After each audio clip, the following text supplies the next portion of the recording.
चलिए,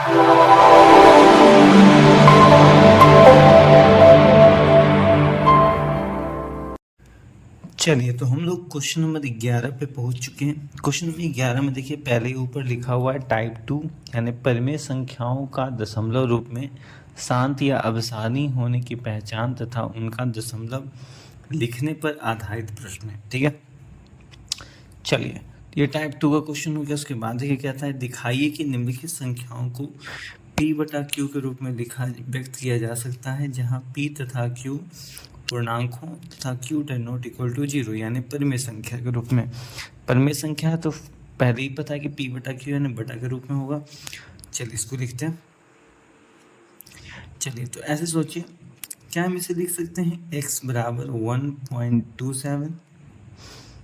ठीक है, लिख सकते हैं, कोई दिक्कत नहीं। अब हम क्या करते हैं, इसको 10 से मल्टीप्लाई कर देते हैं।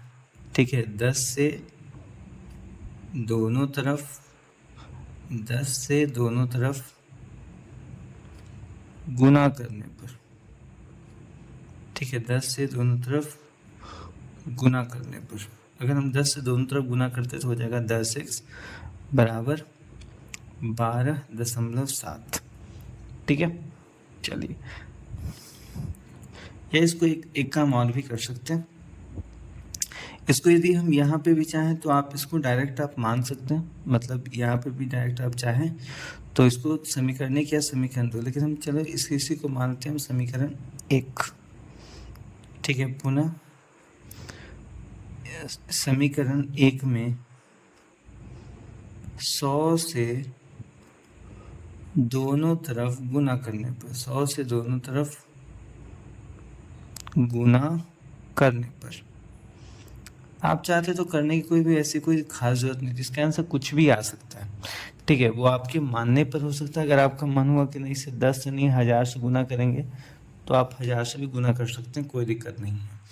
तो देखिए यहाँ पर हो जाएगा, अगर 10 से अगर हम इसमें ही अगर गुना कर लें, ठीक है, क्या इसी में कर लें या मान लेते हैं। ठीक है, इसको एक मान लेते हैं, इसको 2 मान लेते हैं। ठीक है, समीकरण 1 में अगर हम करना करें तो हो जाएगा 100x बराबर 127 देखिए इसके बाद तो नॉर्मली क्या था, ये संख्या बार बार दोहरा रही है, तो इसके बाद भी चाहे तो हम 2 साथ लिख सकते हैं, कोई दिक्कत नहीं है। इसको मानते हैं समीकरण 3। आप चाहे तो इन्हीं दोनों से निकाल सकते हैं या इन दोनों से निकाल सकते हैं। ठीक है, वो आपकी मर्जी पर। अब देखिए हम क्या करते हैं, समीकरण 3 को हम घटा लेते हैं 2 से। समीकरण 3 को 3 माइनस 2 से। ठीक है, तो हो जाएगा 100x माइनस 10x। ठीक है, क्योंकि समीकरण का एक तरफ घटेगा दूसरी तरफ से घटेगा।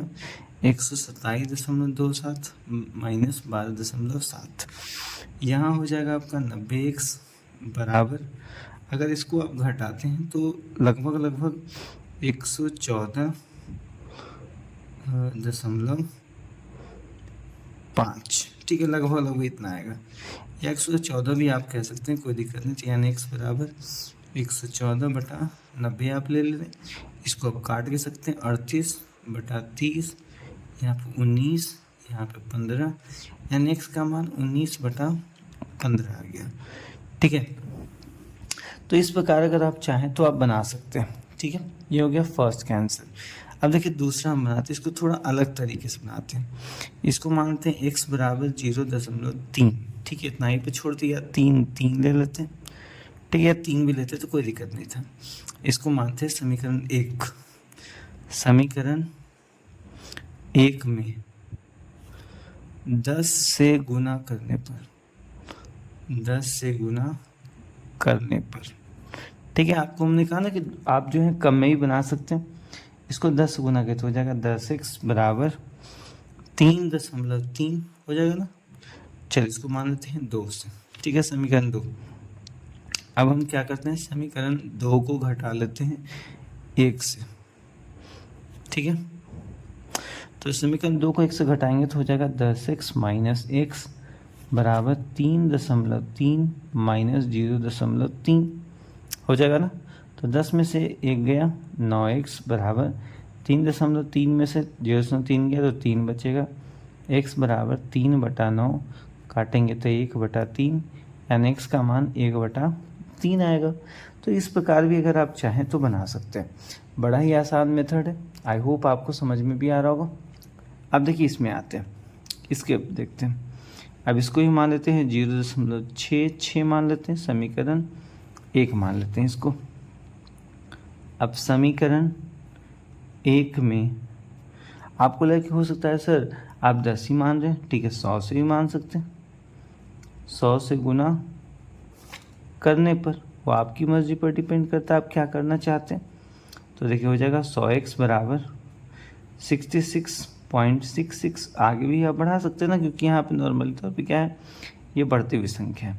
तो देखिए अब इसको मान लेते हैं समीकरण 2।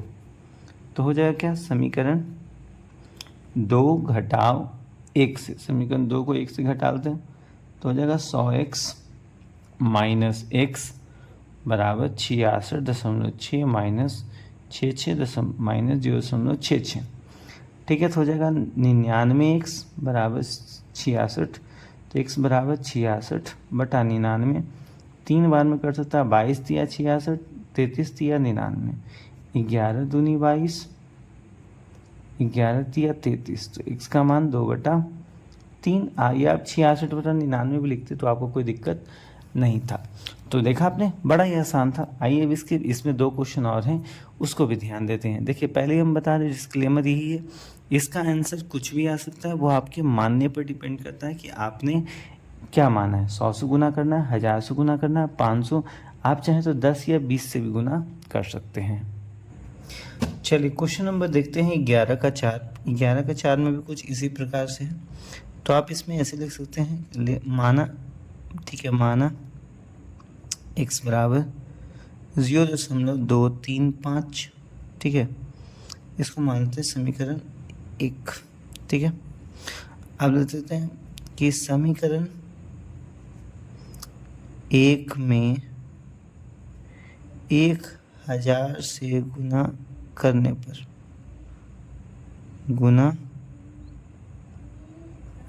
पर, ठीक है। देखिए तो आप 1000 से जब आप गुना करेंगे तो हो जाएगा क्या, ये 1000x, ठीक है, बराबर। अब देखिए, अब आप जब 1000 से गुना करेंगे तो 2 3 5 तो इधर आ जाएगा पॉइंट। इसके बाद नॉर्मली फिर से अगर आप देखें तो 3 5 3 5 3 5 के आसपास इस प्रकार चीज़ें आ रही। आप चाहे तो 10 से भी गुना कर सकते थे। चलिए 1000 की जगह हम लोग 10 से ही गुना कर लेते हैं, ठीक है। 10 से गुना करेंगे तो ये 10x हो जाएगा, क्योंकि 3 5 नॉर्मली तौर पे बार बार आता है, ठीक है। तो हो जाएगा 2.35। इसको मान लेते हैं समीकरण 2। अब हम क्या करते हैं, समीकरण 2 या समीकरण एक काम करते हैं, समीकरण 1 में पुनः 100 से गुना कर लेते हैं। 100 से गुना करने पर आप कर सकते हैं, आपकी मर्जी है। अगर आप चाहें तो 2 लेवल 3 लेवल जितना बार आपको लगे कि संतुष्ट, हम एक बार और करके हम देख लेते हैं क्या होता है। तो यदि आप 100x करते हैं बराबर 23 दशमलव, या 1000 से कर लेते हैं सबसे अच्छा रहेगा, ठीक है। तो 1000x हो जाएगा 235.35, क्योंकि 3 5 3 5 जैसे हम घटा सकते हैं, ठीक है। इसको मान लेते हैं समीकरण 3, क्योंकि देखते हैं इस प्रश्न में 3 5 लगातार आ रहा है, इसीलिए हमने किया है। ऐसा कोई हमारे करने की कोई मंशा नहीं थी। अब हम क्या करते हैं, समीकरण 3 को हम घटा लेते हैं 2 से, ठीक है। 3 को 2 से घटा लेते हैं तो अब क्या हो जाएगा, 1000x माइनस 10x, ठीक है। 1000x यहाँ 100x लिखा गया, 235.35 घटाव 2.35 हो जाएगा। यहाँ हो जाएगा 990x बराबर 235 में से 2 गया कितना, 233, क्योंकि 3 5 से 3 5 इधर वाला ख़त्म हो जाएगा। तो इसीलिए हमने किया था, ताकि जो है चीज़ें बराबर मात्रा में रहें, कहीं कोई दिक्कत ना हो। तो यही हमारा आंसर हो जाएगा। पहली याद है, डिस्क्लेमर यही है कि आंसर कुछ भी आ सकता है, आप जितनी वैल्यू को रखेंगे आंसर वही आ जाएगा, ठीक है। इधर आते हैं, बड़ा ही आसान, इधर भी बड़ा कुछ चीज़ें नहीं है। मान लेते हैं x बराबर 3.142678, ठीक है, इसको मान लेते हैं समीकरण 1। इसमें ऐसी कोई संख्या रिपीटेड नहीं है, ठीक है, तो हम क्या करते हैं 2 4 6, यानी समीकरण 1 में 1 पे पावर 6 ले लेते हैं, 2 2 2 4 2 6 से गुना करने पर आप छोटी बड़ी कुछ भी संख्या ले सकते हैं, ठीक है। बस ये याद रखिए कुछ कट जाए तो अच्छा रहे, थोड़ा सा सहूलियत होता है आपको चीज़ें करने में। तो हो जाए कितना, यानी लगभग 1,00,000 x बराबर 3142678.142678 हो जाएगा। इसको मानते हैं समीकरण 2, क्योंकि इतना ही मात्रा में आ रहा है, ताकि ये दोनों खत्म हो जाएगा, एक ही तरफ हमको घटाना पड़ेगा। अब हम कर लेते हैं समीकरण 2 घटाव 1 से, ठीक है। तो हो जाएगा 1 पे पावर 6 माइनस x बराबर 3142678.142678 माइनस 3.142678। आप देखिए घटाइए तो इधर हो जाएगा आपका 959x बराबर, इधर घटाएगा तो आ जाएगा 3142675, क्योंकि 3 घटेगा इससे, बाकी तो इधर ख़त्म ही हो जाएगा। तो x बराबर आ जाएगा 3142675 बाई 3, यानी 5/9, यही आपका आंसर हो जाएगा। यदि आप कुछ इसमें कट रहा होगा तो आप काट भी सकते हैं। मैंने पहले कहा आंसर कुछ भी आ सकता है, इसीलिए अगर आप अपने बुक को ध्यान देंगे तो इसमें कोई आंसर दिया नहीं। आंसर नहीं देने का मतलब ये नहीं किताब वाले को नहीं आता, इसका मतलब है कि आंसर कुछ भी आ सकता है।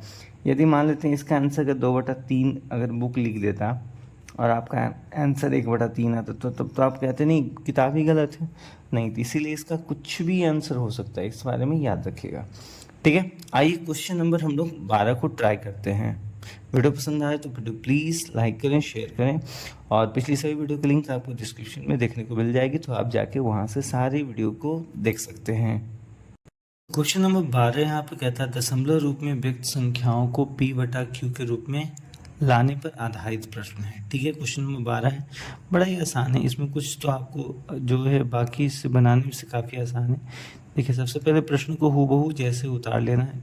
देखिए दशमलव आप जैसे उड़ाते हैं, पहले 1 बैठाते, दशमलव के बाद कितना अंक है, 2 अंक है, तो हो गया 1 बार में, ये 4 बार में कट जाता है यहाँ पर, 25 चौके 100, तो इसका आंसर आ गया 1/4, ठीक है। देखिए इसमें जस्ट लाइक वैसा ही पहले प्रश्न को आप उतार लीजिए, नीचे आप 1 लिख लीजिए, दशमलव उड़ाइए, दशमलव के बाद कितने अंक थे, 2 अंक थे, तो ये 54/100, तो ये भी कट रहा है, 27 दूनी 54, 50 दूनी 50, यानी 50 दूनी 100, तो हो गया 27/50, और तो कट नहीं रहा, तो और भी कटेगा तो काट सकते हैं। देखिए ऐसे प्रश्नों में थोड़ा ध्यान दें जिसपे बिंदु या लाइन लगे हों। पहले तो ये समझ लेना कि बिंदु का मतलब, 2 बिंदुओं का मतलब उन दोनों संख्या बार बार रिपीटेड हो, यानी 6 2 4 6 4 6 4 6 ऐसे आ रहा होगा। तो पहले पूरी संख्या को उतार लेना है, उसके बाद वैसी संख्याओं को लिख लेना है जिस पर रेफ नहीं है। तो कौन सी संख्या है, 6 बटा दशमलव के बाद कितनी अंक थी, 2, यानी 100 माइनस, क्या दशमलव के आसपास में कोई और अंक बचा है, तो नहीं बचा है, तो आपको 1 लिखना है, ठीक है। ये हो जाएगा 640/99, ठीक है, यही था आपका।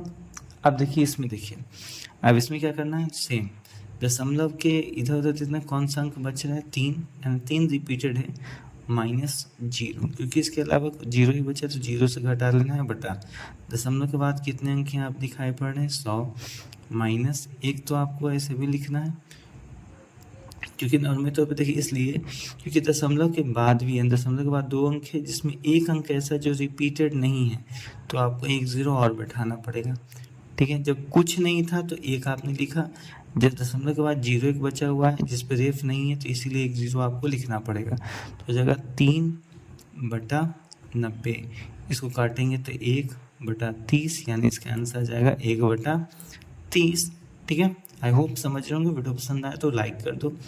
इसमें देखिए इसमें क्या है, 7 और 2 की, यानी 7 3 2 ऐसी संख्या है जो रिपीटेड हो रही, तो पहले पूरी संख्या को उतार लेना है, और वो संख्याएं बचानी जिस पे रेफ नहीं है, तो वो कौन सी संख्या है, 46, ठीक है, बटा 1 के बाद कितना अंक है, यानी दशमलव के बाद कितना अंक है, 4, तो ठीक है 4 अंक को लिख लेंगे, माइनस दशमलव के बाद भी एक ऐसी संख्या बची जिस पे रेफ नहीं है, तो उसके लिए आपको 10 लिखना पड़ेगा। तो कितना हो जाएगा 4 6 6 8 6 बटा नीचे घटाइएगा तो आ जाएगा 9990। ठीक है, इसको अगर आप करिए तो आता है 7781। इसको 6 बार में काटेगा तो 1665। तो आपका यही आंसर बुक में भी दिया है 7781 बटा 1665। आपको लग रहा हो कि सर ने जानबूझ के इसका आंसर लिख दिया। अगर आप 7781 का पहाड़ों को 6 से मल्टीप्लाई भी करिएगा तो 46686 ही आएगा। ठीक है, इसमें भी ध्यान दीजिए, पहले पूरी संख्या लिख लीजिए, फिर इन दोनों को छोड़ के जो संख्या बच जाता है तो 4 ही सिर्फ बचता है, तो हो जाएगा 100 माइनस क्या दशमलव के बाद कोई ऐसी संख्या बची है जिस पर रेफ है तो नहीं है, तो 1 लिख देते हैं, तो हो जाएगा 423 बटा 99। अब देखिए ये भी करिएगा 47 नमा 423 11 नमा 99, यानी आ जाएगा 47 बटा 11।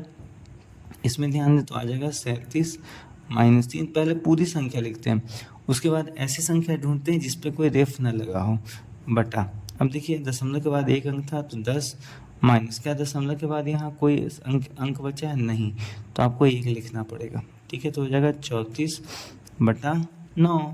इसमें देखते हैं, पहले पूरी संख्या को आप लिख दें तो हो जाएगा 1848 माइनस क्या बच गया है सिर्फ बगैर रेफ का 18 बटा दशमलव के बाद कितना अंक है 2 अंक है, माइनस क्या दशमलव के बाद कोई ऐसी संख्या बची जिस पे कोई रेफ नहीं है तो 1 लिखिए। तो यहाँ पे हो जाएगा 1830 बटा 99। तो 3 बार में ये कट जाता है 610 और ये कट जाता है 33 बार में, तो आपका आ जाएगा 610 बटा 33। ये आपका था क्वेश्चन नंबर 12 का आंसर। आपने तो वीडियो कंप्लीट देख ली, अब आप कमेंट करके बताएं कि आपको हमारी वीडियो कैसी लगी। आई होप आपको वीडियो अच्छी लगी होगी, क्योंकि वीडियो में हमने काफ़ी मेहनत किया है। पिछली बार की वीडियो से हमने थोड़ी क्लैरिटी को काफ़ी बढ़ाया है, साउंड को हमने ठीक किया है, ताकि जो है आपके लिए वीडियो इंगेजमेंट और काफ़ी अच्छी लगे। तो आई होप आपने वीडियो पूरा देखा होगा, चीज़ें आपको अच्छे से समझ में आ गई, एक कंसेप्ट आपका क्लियर हुआ होगा। तो इसी बात वीडियो को लाइक कर दो और ज़्यादा से ज़्यादा शेयर करो, ताकि हमारे चैनल पे 1 लाख सब्सक्राइबर जल्दी हो जाए और सिल्वर प्ले बटन हमारा हो, ताकि आपके लिए जो क्लासेस अभी कॉपी भी आ रही है वो वीडियो को हम लोग डायरेक्ट ला सकें हम लोग अपने डिजिटल बोर्ड पे। और हाँ, हमारे चैनल पे जल्दी आपको अनाउंस होने वाली है लाइव क्लासेस की बैच।